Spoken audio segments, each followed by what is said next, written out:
While I delivered a baby, the mother asked, "Where's your nearest trash can?" "Why? It's in the corner of your room." I gestured toward the small medical waste bin while cradling the newborn who was struggling to breathe. "Go ahead and toss it for me, please." She said it so casually, like she was asking me to throw away a tissue. "What? Ma'am, this is your baby." I held the infant closer to my chest protectively. "Look at it. The little turd is hardly alive. He can barely breathe. Just do us all a favor and throw it out." Her pupils were dilated and she kept scratching at her arms. "Absolutely not." I turned away from her and started checking the baby's vitals. I'd seen the track marks on her arms during delivery. The baby was born premature and underweight with clear signs of neonatal abstinence syndrome. His little body was already going through withdrawal from whatever substances his mother had been using during pregnancy. He needed immediate medical intervention, not a trash can. The mother started getting agitated when I didn't comply. She sat up in the bed despite having just given birth 20 minutes ago. Her hospital gown was soaked with sweat and blood, but she didn't seem to notice or care. The way she looked at her own child like he was garbage made my stomach turn.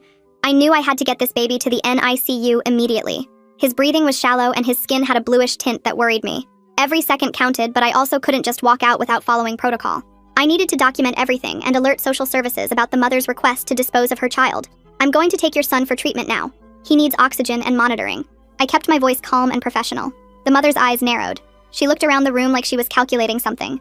Then her whole demeanor changed. Her face contorted into fake panic and she started screaming at the top of her lungs. "Help me! This woman is trying to hurt my baby!" Her voice echoed down the hospital corridor.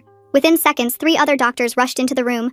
Dr. Peters and Dr. Burton looked between me and the screaming mother, trying to assess the situation. Behind them, Nurse Melendez appeared, looking concerned. They all knew me, but they also had to respond to a mother's distress call about her newborn. "Put the baby down and return it to the mother." "Doctor." Peters used his authority voice.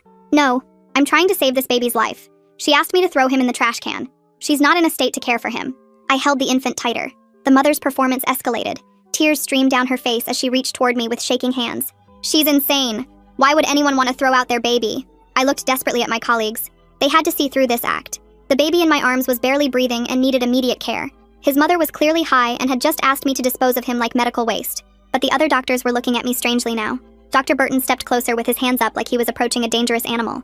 "Gabriella, did you take your medication today? When we hired you, you promised to never miss a day of your medication." My heart sank. They thought I was having an episode. 5 years ago, I'd had a brief mental health crisis during my residency. I'd been properly diagnosed and treated for bipolar disorder.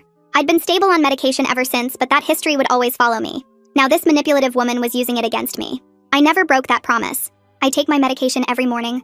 I'm not having an episode. I'm trying to keep this baby in the right hands. I could hear how desperate I sounded, which probably made things worse. To prove my point, I tried to hand the baby to Dr. Peters. If I couldn't take him to NICU myself, at least another doctor could. But as I moved toward him, the whole room erupted. Dr. Burton grabbed my arms while Nurse Melendez tried to take the baby.